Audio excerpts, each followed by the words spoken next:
Hey there, thanks for tuning into Duckbricks. I'm Chris, and today we're going to be taking a look at the largest LEGO Monkie Kid June 1st summer set.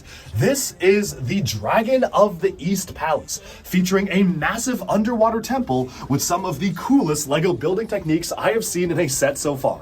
Now, this has been one of my most anticipated LEGO Monkie Kid sets. They never miss when it comes to the amazing landscapes and buildings, and this is no exception because it is really exciting, and I cannot wait to showcase this for review for all of you.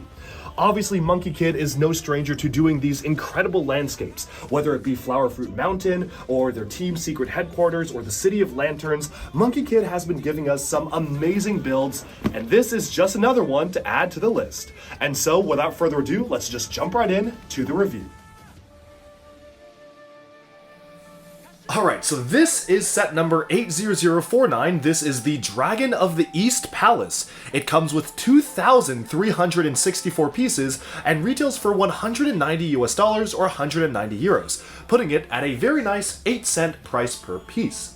It comes with a multitude of different minifigures, many of which are new and exclusive to the set, including an exclusive version of Monkey King in a specialized outfit.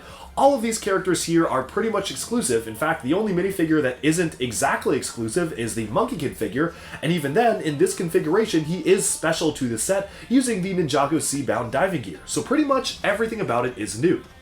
This is a little bit of an unorthodox set for the Monkie Kid wave, where it is not focused on the main storyline of the TV show, but instead is more focused on the actual Journey to the West storyline, where typically LEGO will do a couple of sets here and there, with sets based on the original Journey to the West, which aren't really tied to the standard Monkie Kid story, but do feature locations that we will eventually or have seen in the TV show itself.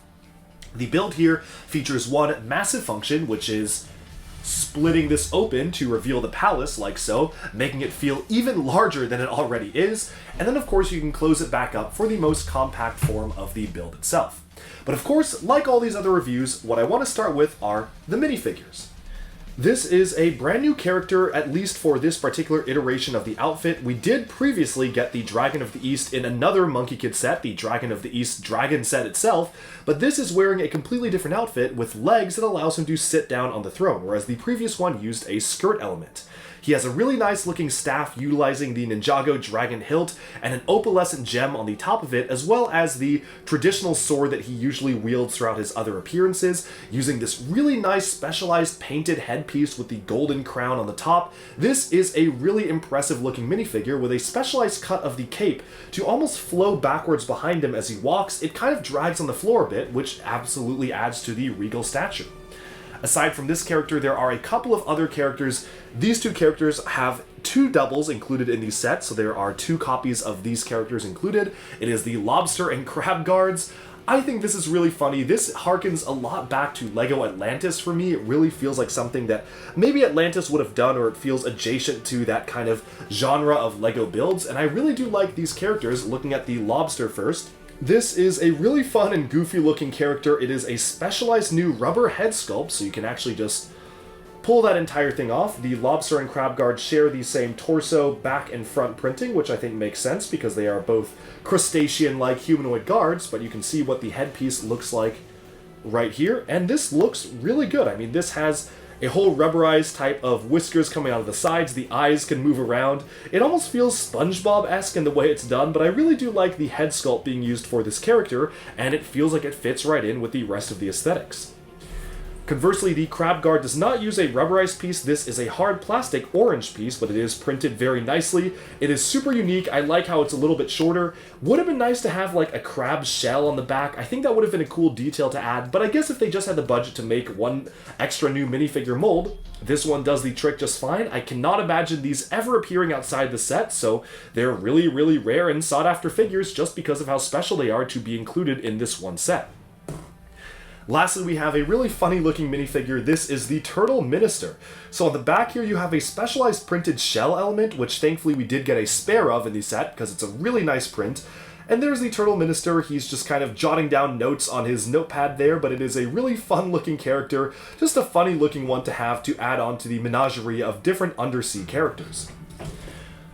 On the other hand, we have Monkey Kid, who is a tourist in the Journey to the West. It's almost like he is experiencing these and kind of watching the story unfold. We have covered the details of this particular outfit in detail in the other set reviews, but you can take a look at it right now. It has the dual molded legs. What they are doing is they are reusing the Ninjago Seabound breathing tube element to use for this particular character, which I really like because I was hoping they would reuse that piece outside of just Ninjago. It is a really good and useful piece for just deep sea divers in general, and I like how they are able to factor it into this character right here.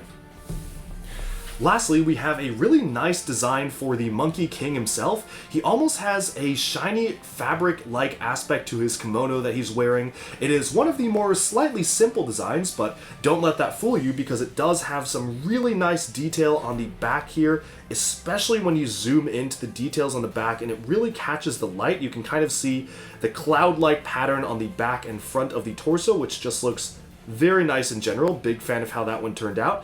And overall, always good to get the dual molded legs with printing on the side of the legs. Just a simple white stripe, but that does look really good, featuring his appearance at this point in the story.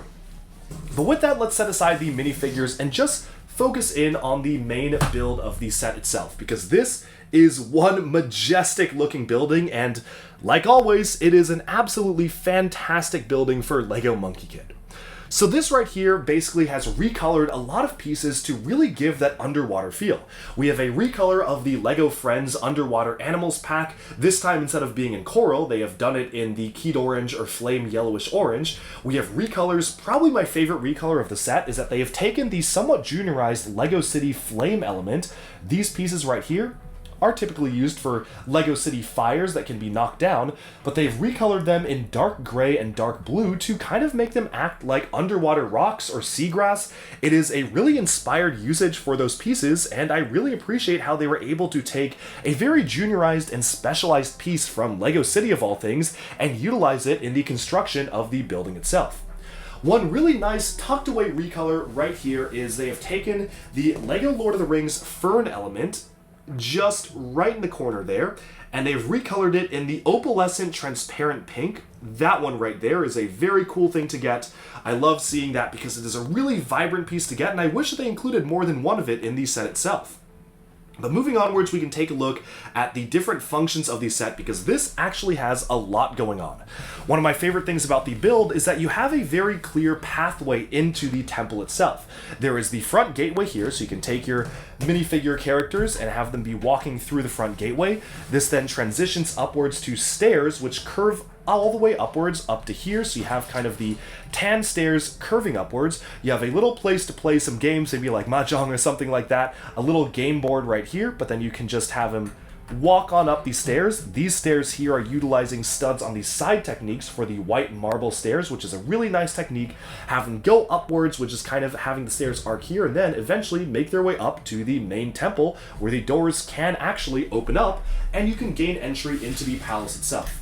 Now, a lot of this is just for show because minifigures cannot really fit inside this area. It is just kind of for show, but you can open up the doors like so, close them out from the back, and that is a really cool pathway to enter the temple. Of course, in the surrounding areas around the temple, you have a beautiful underwater scene.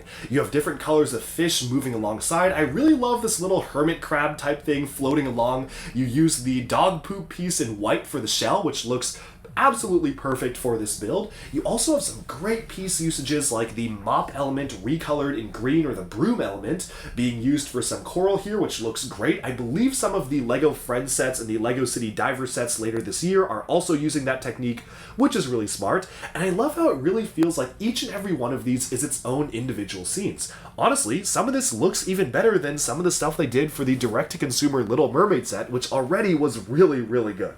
You've got some fish swimming around the corners here. You have different colors of fish that you can angle in different directions. This feels like a little window into an underwater world. Same goes for this. These feel like you're kind of seeing through cracks in the rocks, and this is a glass transparent blue piece to really add on to the fact that this is an underwater temple.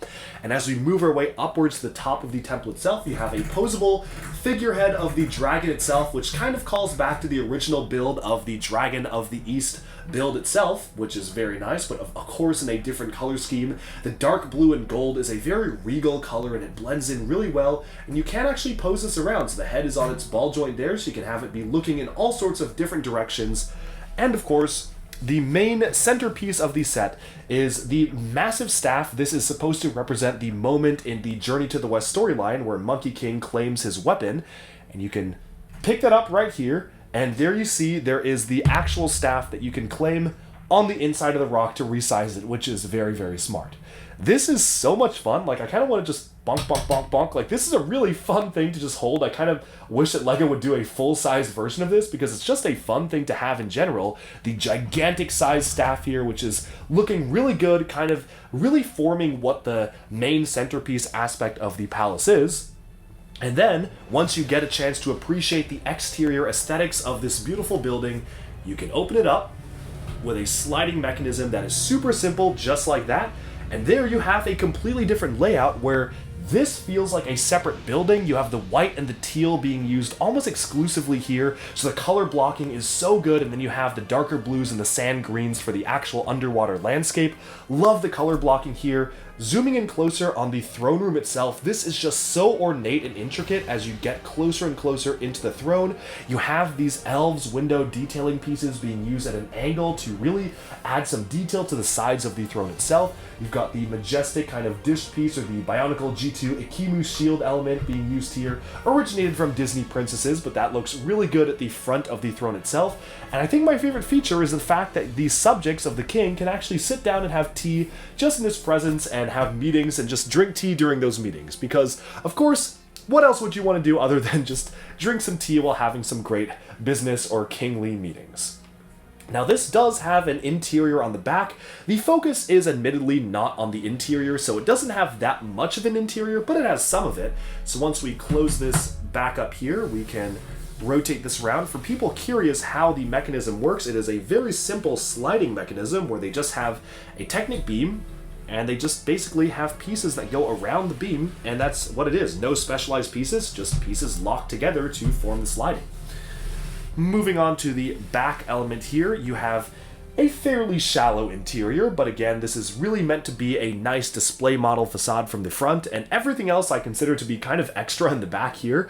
So obviously you have the armory. This is the part in the story where Monkey King was trying to pick a weapon, and none of these weapons really suited him, which is why he wanted to go for the big one, the big ol' staff. But you've got the drums that are used by some of the other characters in this wave, like the yellow tusk elephant. You've got armor, swords, spears, all sorts of different stuff here. There's also a treasure room, so you have the specialized LEGO City Space dual molded Mars crystal there. You've got all sorts of different unique elements like a Chima Chi crystal, and you even have a bed which you can remove, so this bed is fully removable. It is a very nice and comfy looking 4-post bed, but underneath the bed is something very special tying to this current season of the TV show, which is the Ink Demon Scroll. So this is a minifigure version of the scroll, which is really nice, and I absolutely want to have my Azure Lion minifigure be holding this now because it is a really special piece to get that's just kind of tucked away underneath the bed there.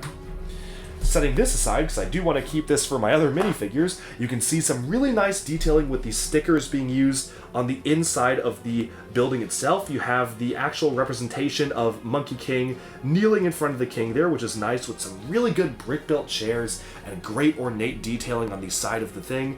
You can move this over so you can see the armory there with some nice flags, and then when you remove the bed here, there's actually even a nice aquarium underneath the bed itself, showcasing some of the different characters throughout the Journey to the West lore, which is just something that is a really, really nice touch. Overall, this is yet another absolutely amazing, incredible LEGO Monkey Kid location set. They have knocked it out of the park with this one, as they usually do. I'm very used to a location-based set from MK just absolutely being some of the best location work that you're ever going to see from any LEGO set. What's also cool is that you can actually detach the staff element. Like, this is meant to be... Oh, whoa, that's not supposed to happen there, but this is meant to be a separate side piece. Let me just get the pieces that fell off the back there. But this is supposed to be kind of its own thing. You can use it kind of separately, so you have the staff. Put the staff here. The way it's set up is that you can claim the staff after being able to lift the giant version. Just put it down like so, but this, I think, just looks the best when you set it on top of the temple like that. Overall, this is easily the standout set of the wave. It is one of my favorites in terms of the build, the other one being the Maze Guardian Dragon, there's honestly not much else I can actually say about the build of the set. It really speaks for itself. I mean, this is a phenomenal build, and I think it really shows just how much effort goes into designing Monkey Kid sets, and especially the Journey to the West playsets, where every single one, the Flower Fruit Mountain, the Heavenly Realms, they have all just knocked it out of the park, and they continue to do that, and I hope that LEGO Monkie Kid will continue to last and continue to give us more amazing sets like this, because this is something truly special. But with that, we've about summed up our look at the Dragon of the East Palace. Now, the last thing I want to talk about is the price and value. Again, this retails for $190, which is around the same price as a lot of the other LEGO Monkie Kid playsets. If I were to directly compare them, I think I maybe like the Heavenly Realms a little bit more than this. It's not by a lot, it's very close. But I do really like the Heavenly Realms. I think maybe it's just the aesthetic just appeals to me a little bit more, although the underwater kingdom that we have here is truly fantastic. It is absolutely a standout. This is just such a good build, and almost every single one that they do for MK is just so good. It's really hard to actually even compare them because they're just so exceptional as builds in general. But overall, this is easily one of the best location-based sets that LEGO has done, even this entire year, for a while. It's just so good. I would highly recommend it. For the value, $190, that's a lot of money, but it does feel like you are really paying for something truly deluxe. This is a deluxe playset. When you especially open it up, you can see just how much is included here. This is something really special, and I do think that it genuinely is worth the price. Which I will not say about every set. I have, in many other reviews of the Monkey Kid sets, said very negative things about the prices, especially of this wave. But this is good. This is real good. But of course, that's just my opinion, so do let me know in the comments below, what do you think of the set? Do you like it? Do you dislike it? And I'm really curious to hear what your thoughts are, and how would you rank the LEGO Monkie Kid Journey to the West style playsets? Because they're all just so good. Alright, and with that, we have summed up our look at the amazing Dragon of the East Palace. Let me know down in the comments below, do you like it, do you dislike it, how do you think it stacks up against some of the other LEGO Monkie Kid sets and buildings? And with that, thank you all so much for tuning into Duckbricks. Be sure to like and subscribe for even more LEGO news, reviews, discussions, and analyses coming your way very soon. Thank you so much, and bye for now.